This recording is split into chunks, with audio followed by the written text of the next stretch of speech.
So, welcome to Gone But Not Forgotten, a nostalgic look at 4 Dell's area attractions.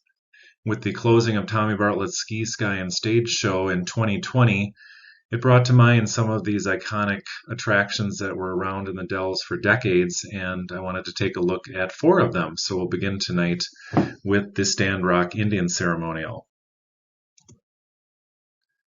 Before we get started, though, I want to thank the people listed on the screen. Their help with pictures and information was key to making this happen. Also like to thank the Village of Lake Delton for their generous support, the Dells Country Historical Society for research and pictures, and Vector and Ink owner Dan Marsick, who was very instrumental with copies of old Dells guidebooks and a personal collection of Dells area memorabilia. And speaking of that collection that Dan Marsick has, this is one of the framed pieces advertising the Stand Rock Indian Ceremonial that he has. This is from the mid-20th century and was part of a series of pieces that promoted various Dells area attractions, and we'll see another one tonight as well.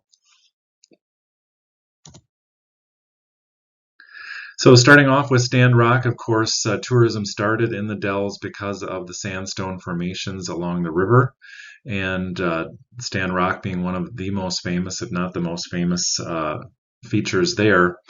And of course, this area had been used by the Ho-Chunk people for ceremonials and sacred meetings for centuries before the Dells became famous. And of course, this is the spot where the Indian ceremonial was eventually held. There's a natural amphitheater right here, and it makes for a great place to have large crowds see dancing exhibitions.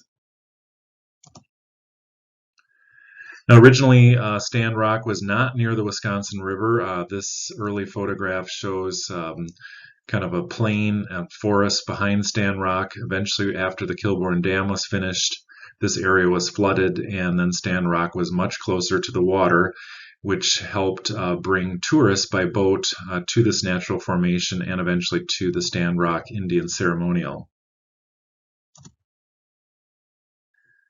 So the water was a lot closer to Stand Rock after the dam was built. This is kind of a fanciful postcard showing it much closer than it actually is. But it did get much closer, and that provided boats the ability to drop people off.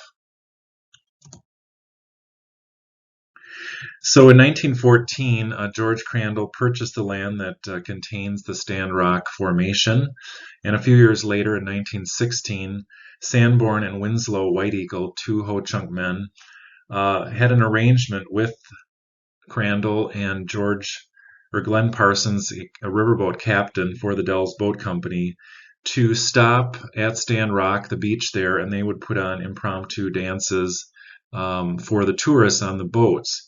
And a hat was literally passed for donations, and this was kind of the start of ceremonial dancing or exhibition dancing in that area.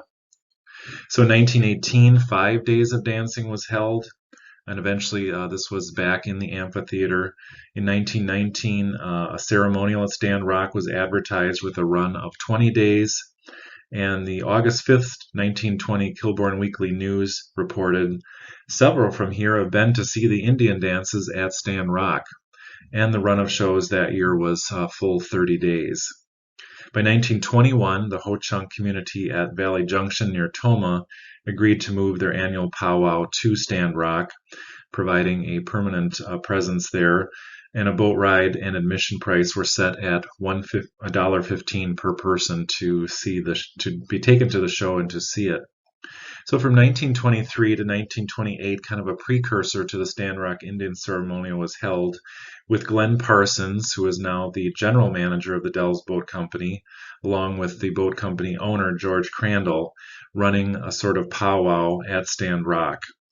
And the 1928 season lasted for 2 months and attracted an estimated 20,000 people.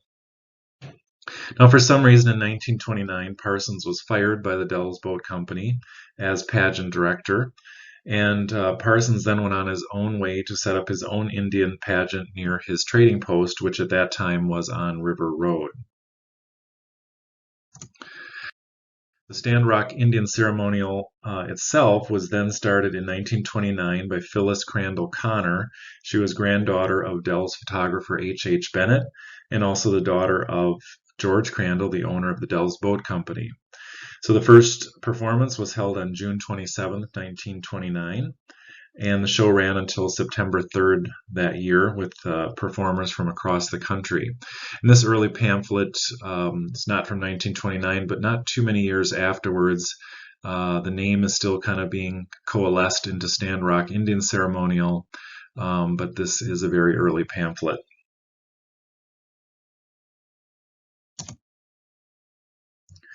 The show was very successful, and in 1933, Phyllis Crandall Connor was hired by the promoters of the Chicago World's Fair in 1933 to set up and coordinate the North American Indian Village attraction there at the World's Fair. So Phyllis, along with 75 Stand Rock performers, joined several other Indian performers from across the country from many different tribes to perform 7 45-minute shows every day for 5 months, a very grueling schedule. But there was a lot of great exposure, and over 10,000 people a day would visit the show. Also at that World's Fair, Phyllis Connor and the Ho-Chunk would meet and work with a group of Zuni Pueblo Indians, and they were invited to come to the Dells and perform at the Indian Ceremonial, which they did starting in 1935.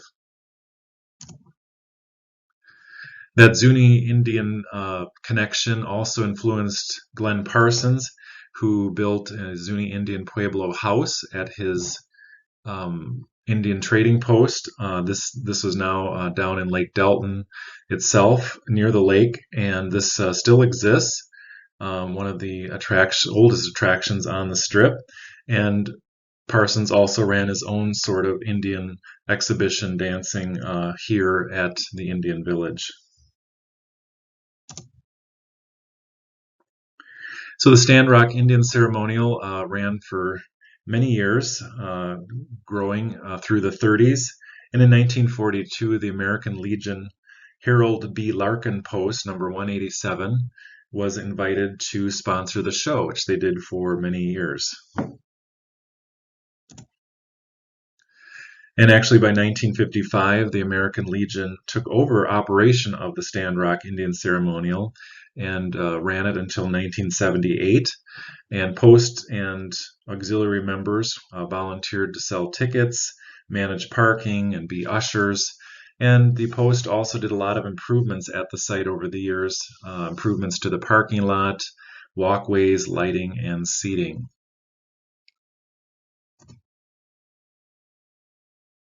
So here's a typical performance program from the mid-1950s, showing Chief Silvertongue on the front. He was Hoopa Indian, and on the back, Chief Evergreen Tree, who was from the Pueblo Indians.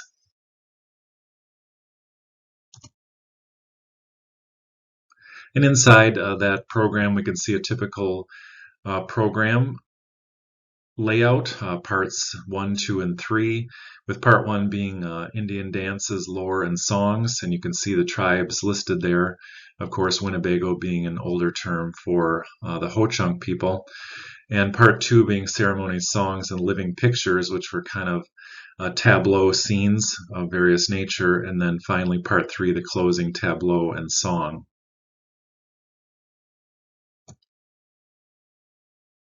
The amphitheater eventually held over 2,000 people and was filled nightly for many summer seasons. And performers were from across the country. Many of them were Ho-Chunk, but there were several tribes represented at the Indian Ceremonial. One popular dance was the Dog Feast dance, and this was done to show a successful hunt, and the dogs that were involved in the hunt that helped out were eventually rewarded with some of the choicest meats laid out, and then they were allowed to devour those.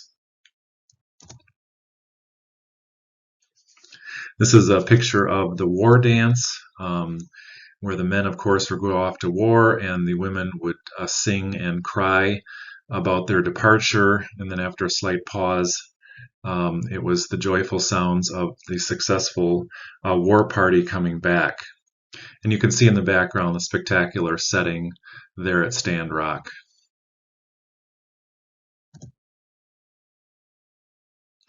Here's a great picture of the amphitheater area, and you can see how many people could actually attend out in the open air.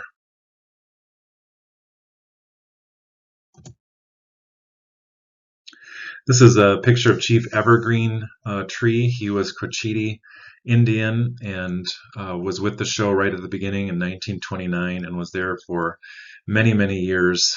He was a great bird and animal imitator, making sounds and other gestures imitating birds and animals, and he was a much beloved part of the show.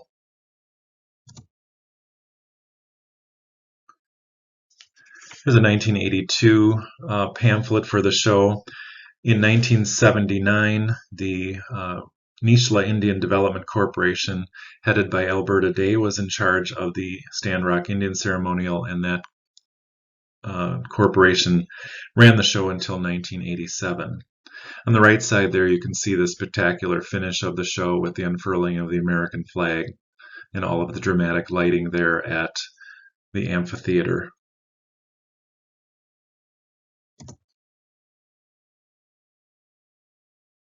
From 1990 to 1995, the show was under the direction of Lance Talmadge. And in 1996, Carson Funmaker, with assistance from Forest Green, were set to operate the show. And the Stand Rock Indian Ceremonial closed for good in 1997.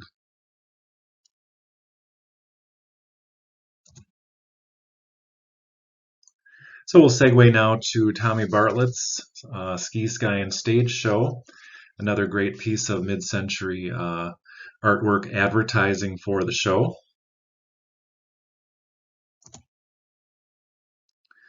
Tommy Bartlett was a radio and TV celebrity in the early and mid-20th century. While he was working in St. Louis at the radio, he is credited with starting the first radio call-in talk show. During World War II, Bartlett was an Air Corps flight instructor and later a pilot for Northwest.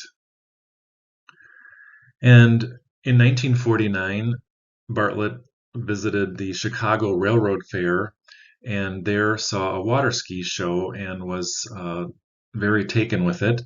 And he started to develop his own traveling water ski shows, which he did. He eventually had 4 traveling shows working the US, Canada, and the Far East. And in 1952, one of his shows came to the Dells to perform on the Wisconsin River at the Upper Dells. And everyone was so impressed that they encouraged Bartlett to find a permanent home for one of his water shows at the Dells. This just couldn't be on the river, however, due to all of the heavy boat traffic there. So Lake Delton was the perfect choice to start a permanent show in the Dells. So here is an early advertisement for the show, calling it the Florida Water Ski Thrill Show.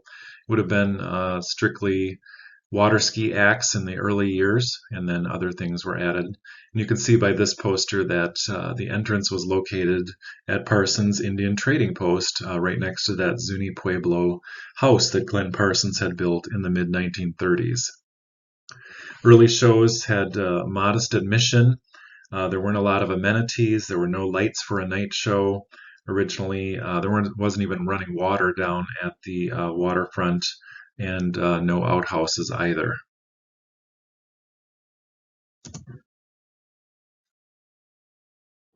Here's another early ad, still calling it the Florida Water Ski Show, and now adding Jumping Boat Thrill Show. Bartlett had a long-standing relationship with Mercury outboard motors and boats, and those were used exclusively in the show.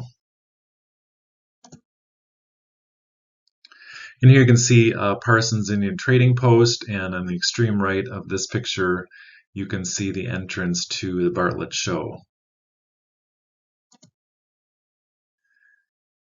And here is a much better picture of the entrance, now showing 3 different show times, 1, 5, and 8:30 p.m.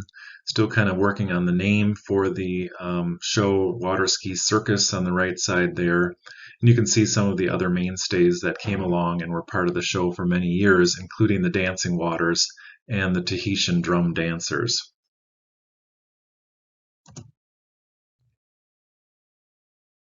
The Dancing Waters were added about 1955. And this early ad shows that they were direct from Radio City Music Hall. And if you ever visited the show, this was a spectacular part of the nighttime show. These did run during the day, but obviously at night they were much more enhanced with the colored lighting. And these would be operated to live music and were a great part of the show.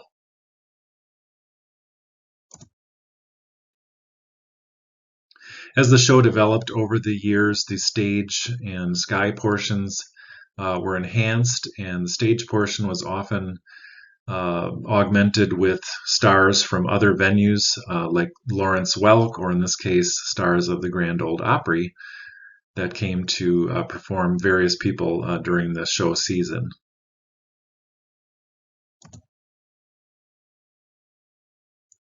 The Tahitian drum dancers came to the show about 1959 and were there for many decades.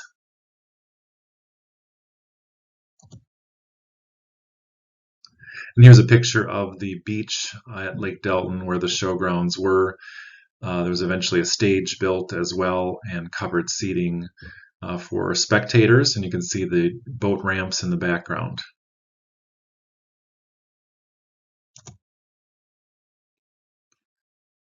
The water ski portion of the show had many different acts. One of the signature acts was the up and over, where 2 water skiers would go up the ramp and then split apart, while the third water skier would go around the ramp and then split the middle between the 2 aerial water ski performers.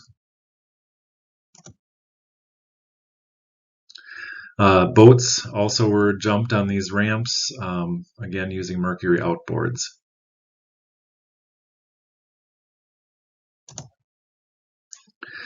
Another part of the show for many years was Aqua the Clown. This was a performer that would have a little tiny mercury boat and provide segues between different acts of the show, but he was also an accomplished acrobat in his own right, doing many of the same stunts that others were doing.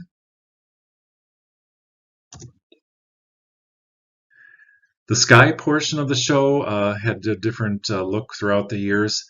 Sometimes it was a parachutist jumping out of a Cessna plane over the show, and then he would eventually land on the beachfront.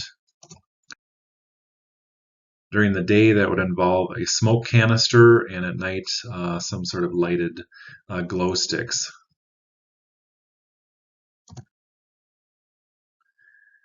The stage portion of the show had many different acts over the years, and one of the most remembered and famous was Wes Harrison, who was a sound effects man. And if you were on the lake at showtime, you knew exactly what was going on the show at the time, because Wes Harrison's sound effects carried all across the lake, especially his sound effects for a dog's tail being caught in the car door.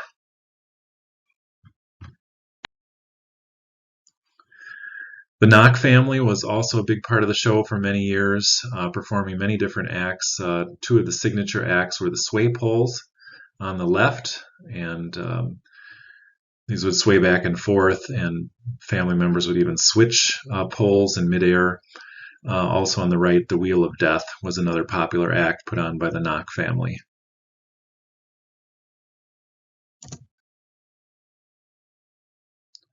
In 1973, a new entrance was created for the Tommy Bartlett show just up the street from Parsons Indian Trading Post, and it involved 2 water walls on either side of the front entrance where water cascaded down slightly angled walls, and this was designed by James Dresser, who was a protege of Frank Lloyd Wright.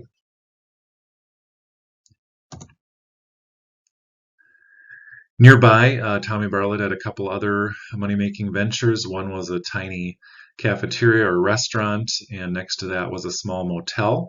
And those were eventually replaced by Tommy Bartlett's Robot World. And here's a picture of the model of Robot World with architect James Dresser on the right and Tommy Bartlett next to him, and on the left, Tom Dell, who joined the Tommy Bartlett operation in 1967 and was named president of the Tommy Bartlett Incorporated in 1981. And Tom Dell is the current owner of Tommy Bartlett's Enterprises.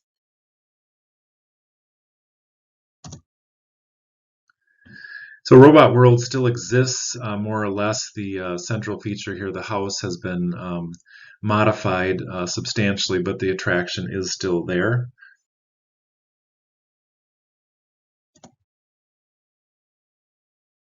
And one last word about promotion. Tommy Bartlett was an expert promoter. Of course, his radio experience helped with a lot of that. This is a picture with Mr. Uphoff from across the street, who owned a hotel and restaurant there. And Tommy Bartlett would do radio shows there with WGN, promoting not only the Tommy Bartlett show, but also Lake Delton and the Dells. And speaking of promotion, for many years, if you parked your car on the parking lot, you might get one of these bumper stickers put on the back of your car. I think there was a sign that if you put your visor down, you could opt out of the bumper sticker program, but many people didn't see that, so you got a bumper sticker whether you wanted one or not. But be that as it may, this was a great way to promote the Bartlett Show and the Dells across the United States.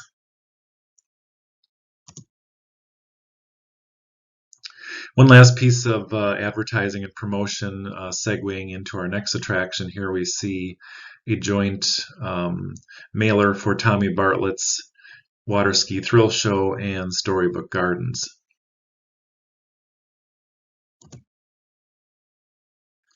So speaking of Storybook Gardens, this was an attraction just north of Tommy Bartlett's on the Strip. It was originally built in 1956 and named Storybook Land. It was brainchild of Mel Flath, who was the gentleman that had brought the ducks to the Wisconsin Dells area. Just a few years after it was built, it was sold to Tom Egan, and the Egans ran Storybook Land for many years. They changed the name to Storybook Gardens in 1959.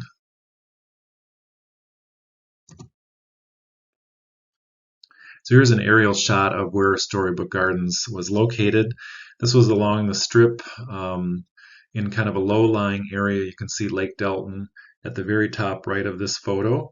And then this was kind of a marshy area originally, but it was built up and ponds were made. And Storybook Gardens is right in the center with the woods and ponds there. The drive-in movie theater was just to the right of the parking lot for Storybook Gardens. Park consisted of several acres with tableau scenes from nursery rhymes and fairy tales. And here's a very early picture of the parking lot. And you can see the original entrance there on the left side, just in front of the Good Ship Lollipop. And here's a little glimpse of that entrance and the Good Ship Lollipop, which had offices for the park and some other amenities.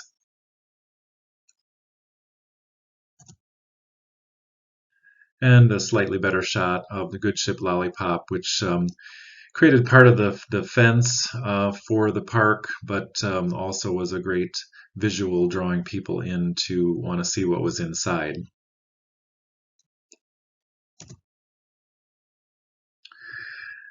At some point, a new entrance was built just to the right of that original entrance, and this was kind of an enchanted forest scene, kind of almost pop-up book style that you would walk through to enter the park. And out in front in the parking lot, an enormous sign was eventually constructed, pointing the way to Storybook Gardens. The small structure under the Storybook was actually used by park staff to change, especially the costumed characters that would walk around inside the gardens. So inside, carefully shielded from view by that fence, once you got inside, was a magical garden landscape of tableau scenes for fairy tales and nursery rhymes. And there were several ponds inside Storybook Gardens. One of the first ones you came to was this one with a little island in the middle.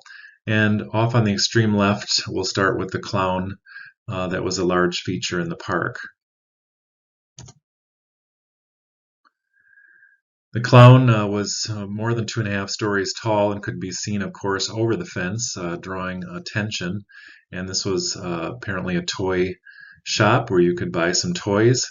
There were also plenty of places to sit around on the grounds and just enjoy the different views. In the middle of, or actually next to the clown, was the Gingerbread House, which sold sweet treats and other things. And then once you got onto the island, there was the Old Woman in the Shoe.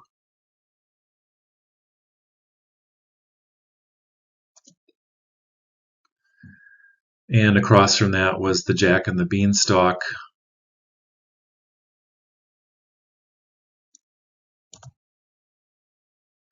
And a different view showing Jack and the Beanstalk and the Old Woman in the Shoe. And way in the background, the Gingerbread House.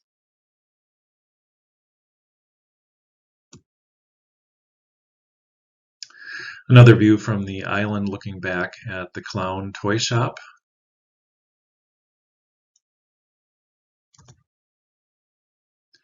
And to get onto the island, you walked through the Humpty Dumpty gate and drawbridge.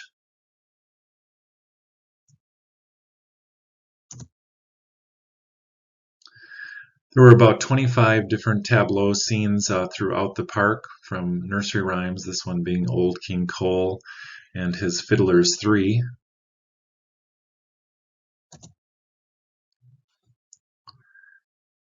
There were some animals in the park at various times. This Peter Rabbit exhibit included some rabbits down below behind the fence.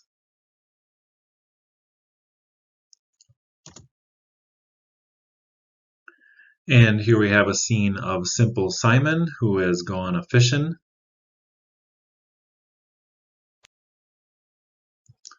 There were a few buildings that children and adults could enter as well. One of them was the Little Red Schoolhouse. And here's a rare interior shot showing the teacher, which probably wasn't in residence too often.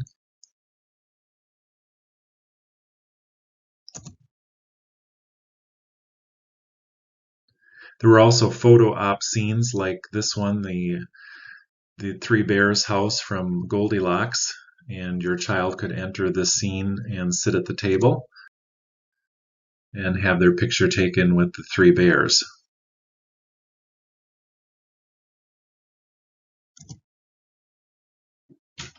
And this was the house that Jack built.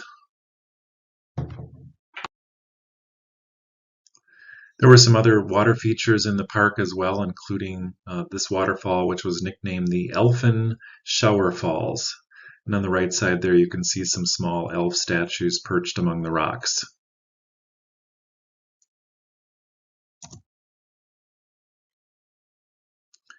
There were some smaller tableau scenes scattered throughout the park.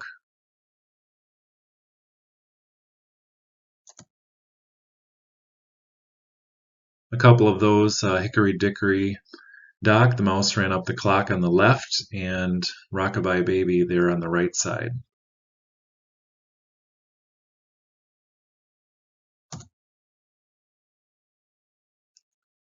And here on the left we have Three Men in a Tub, and on the right a scene from Sing a Song of Sixpence.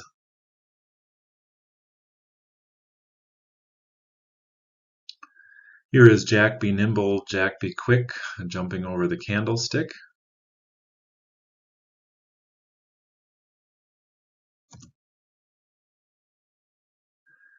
And this is the brick house of the Three Little Pigs.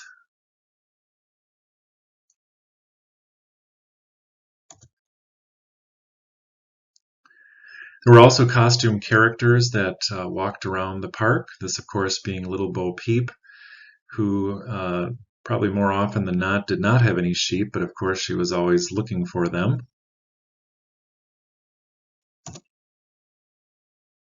couple other characters included the Fairy Godmother, and on the right side there, Little Red Riding Hood, who got to walk around the park with a German Shepherd.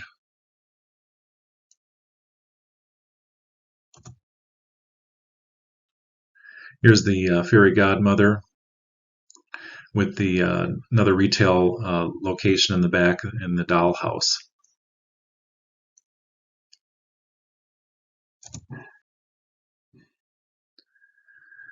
A couple of other tableau scenes, Old Billy Goat Gruff and the Little Boy Blue.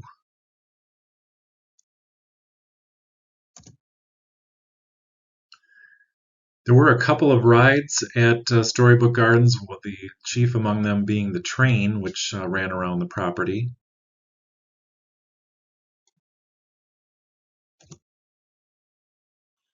And here's a rare shot of a tunnel that the train went through, and this also acted as a storage shed for the train during the off-season.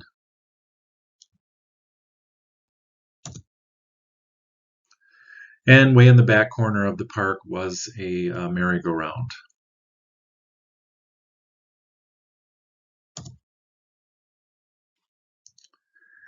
The Egan's ran Storybook Gardens for several decades before it was purchased around 1988 by the Mattei family. They were the owners of Familyland, which was just up the road and was kind of an small amusement park. So Familyland ran Storybook Gardens as part of their offerings.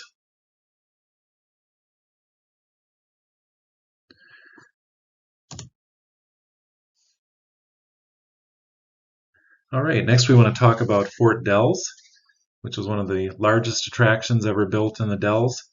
This was the brainchild of Peter Helland, who had the idea to create the fort as kind of a mock of the Frontierland experience at Disneyland.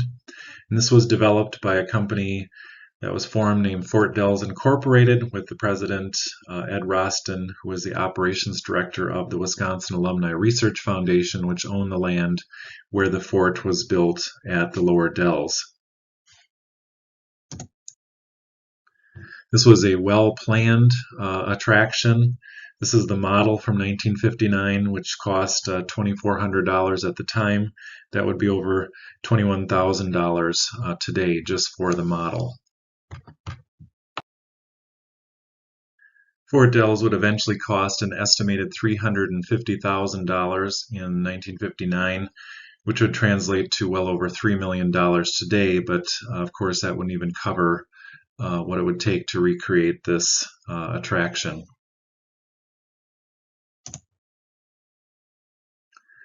Construction started in 1958 and lasted through the winter of 1958-59. The fort was built by Norwegian craftsmen, Norwegian carpenters. This was a real fort with real logs. It had 5 blockhouses, one in each corner and one in the center as a main entrance. By the way, you're looking towards the north and east at the Lower Dells corner, and note the bluff there that used to come all the way down to the corner.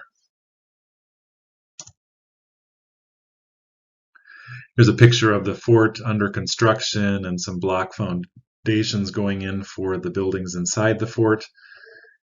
At one time, there were over 300 people working on site to complete this attraction by the summer of 1959. The Fort Dells attraction opened in June of 1959 with kind of a soft opening, and then there was a grand opening celebration in July of that year.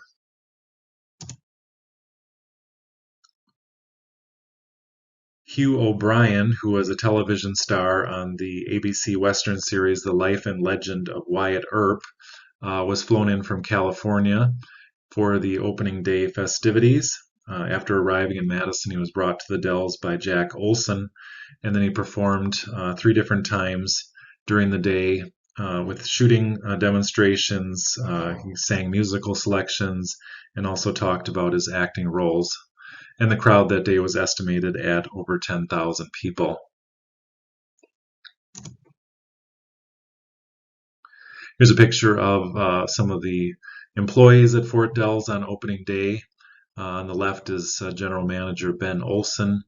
The woman in the middle with the black dress on is my mother, Geraldine Krenz. At the time, she was the first secretary at Fort Dells during construction, also the bookkeeper, and then she was there during the few opening months of the season. She got married in 1959 and quit working there at Fort Dells. Just to her left is Buster Reinbold, who was the original Black Bart at the Fort Dells attraction. So we'll go inside Fort Dells. It was kind of laid out into 4 different areas, with the fort being the entrance and the anchor in the front of the park, and then behind it kind of a Main Street area, which is also where you could get on some rides like the train and the steamboat paddle wheeler and the stagecoach, and that was kind of wrapped around a lake. And then in the left upper corner, the other area, which included a children's farm and some later attractions like the Big Bonanza Mine.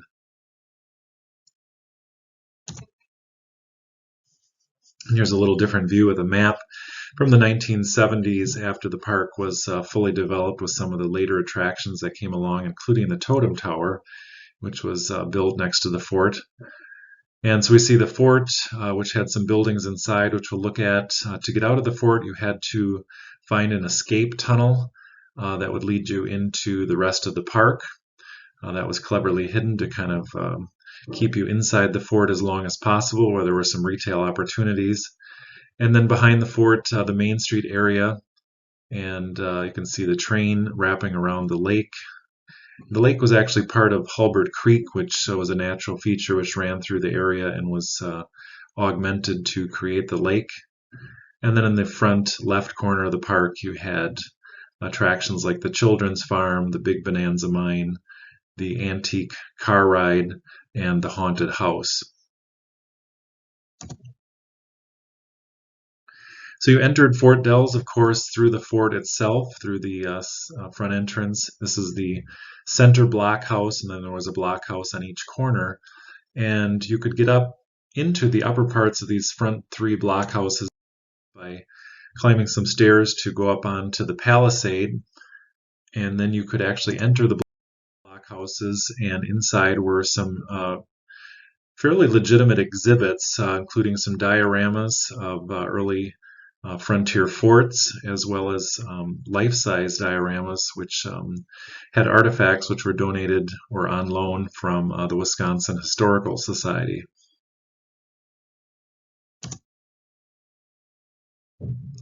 Once inside the fort, you were kind of in a courtyard of a frontier town with various buildings on 3 sides, and these included some retail opportunities. There was a trading post and a frontier fashion store and a restaurant. And just peeking over the wall of the fort in the background there, you can see the sign for Paul Bunyan's logging camp meals, which were served across the street in a real trading logging camp building. And Paul Bunyan's was built about the same time as the fort. Here's a rear view looking back at the front of the fort, and you can see the trees have grown up a little bit in the courtyard area.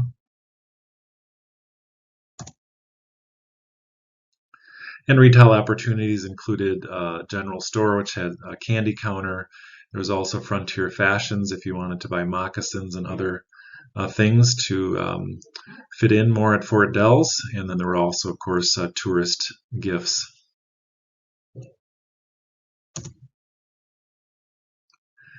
Another feature inside the fort were some fiberglass figures that you could take your photo with. And this is General Manager Ben Olson taking a picture with a frontier lady. And Fort Dells was very clever in always including a sign in the foreground or background that would be captured in your photo so that everybody would know where you were when they saw your photo from your trip. And here's a rare color photo of one of those figures inside the fort.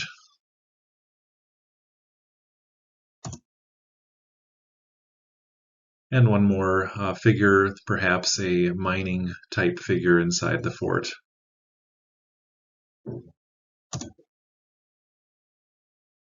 So once you found the escape tunnel and got out of the fort, you were kind of put into a plaza area where a lot of the action took place, and this was part of the Main Street town behind the fort. And here you could find access to the train, which ran around the lake, and hop on board the Robert E. Lee, the little paddle boat that went around the lake. And in the background there you can see the corner of the fort.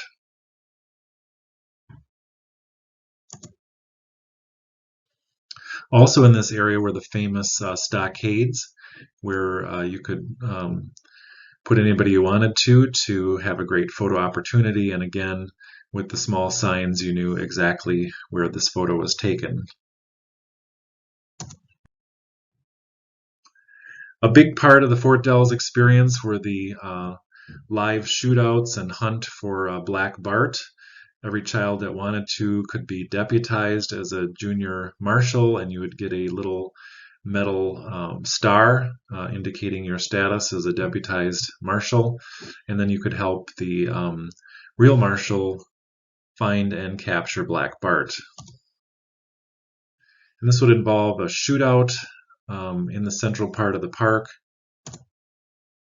And eventually Black Bart would usually get himself tangled up in a fence and fall down. He wasn't killed, but he was captured and then taken to the jail so he could recreate the scene over and over.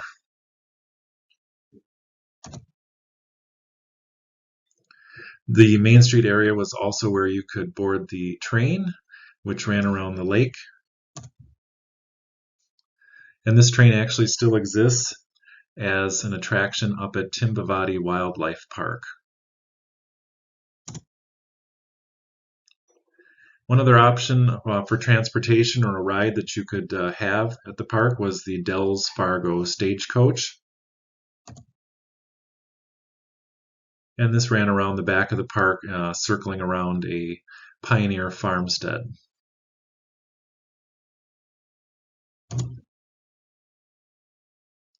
And at the upper right of the map, you can see the stagecoach track around the back of the property, and it ran alongside the lake and the railroad tracks before returning back to the Main Street area. Coming back to the center of the park, you could cross the suspension bridge, and that would lead you to the children's farm. Also in that area was an amphitheater where live entertainment could be found at various times in the park.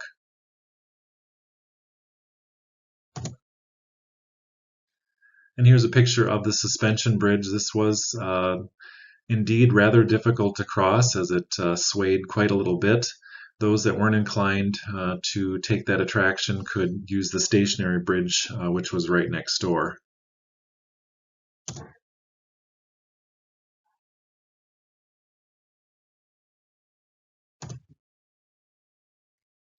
The bridges led to the children's farm, which was a petting zoo.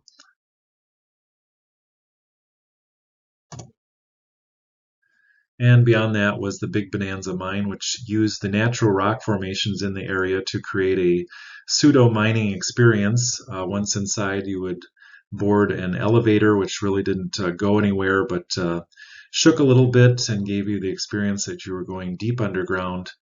And then after you emerged, you would see some mining demos and also get to see some glow-in-the-dark rock features.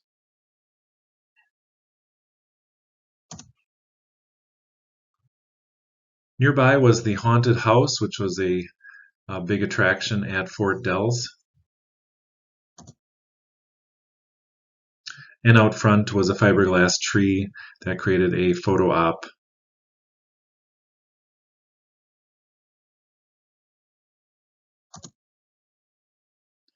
And behind the haunted house was the antique car ride, which had 1910 Fords and 1906 Maxwell replica cars. These were gas-powered cars that you could drive around on a track. You really couldn't get into too much trouble because there were guardrails alongside, which would keep the car in the right spot.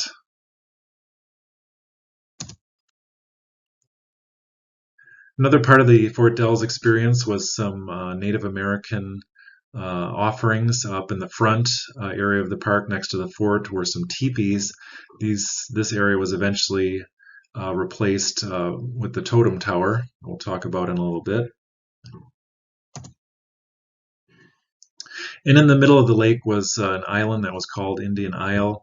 It had kind of a melange of everything Indian, including totem poles, teepees, often some native handicraft and craft work could be seen there.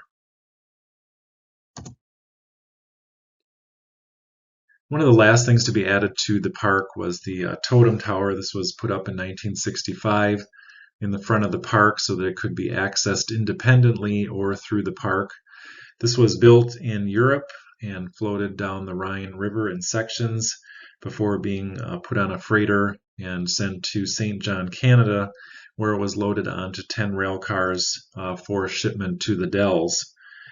The duty collected at the U.S. border, because it was a foreign product, was $18,900 alone. So this was a very expensive addition to Fort Dells. And after arriving in the Dells by rail, it was brought, of course, across the bridge and down the hill by truck and erected at Fort Dells. It was 335 feet tall, and the two-story gondola could hold 60 people. It rotated as it went up for a spectacular view of the Dells.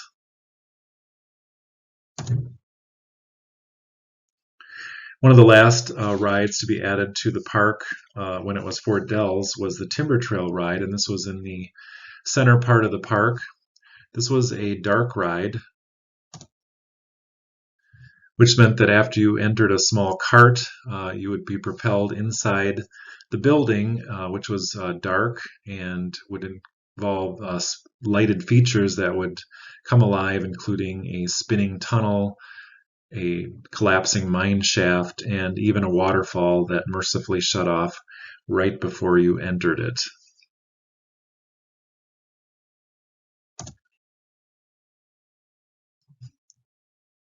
In 1986, Fort Dells was purchased and reopened as Dell's Crossroads. The owners at the time tried to add some circus acts and some other things to compete with other attractions in the Dells. They even built some water slides next to the fort, but it was not enough to capture people's attention, and the fort eventually closed in 1990. Eventually, the front of the fort was taken off when it was the Dell's Crossroads so that people could see inside the frontier square, and the fort itself was painted white. After it closed in 1990, the building sat for quite a few years until 1997, when the fort and other buildings were torn down or dismantled, and parts of the fort actually still exist on private property.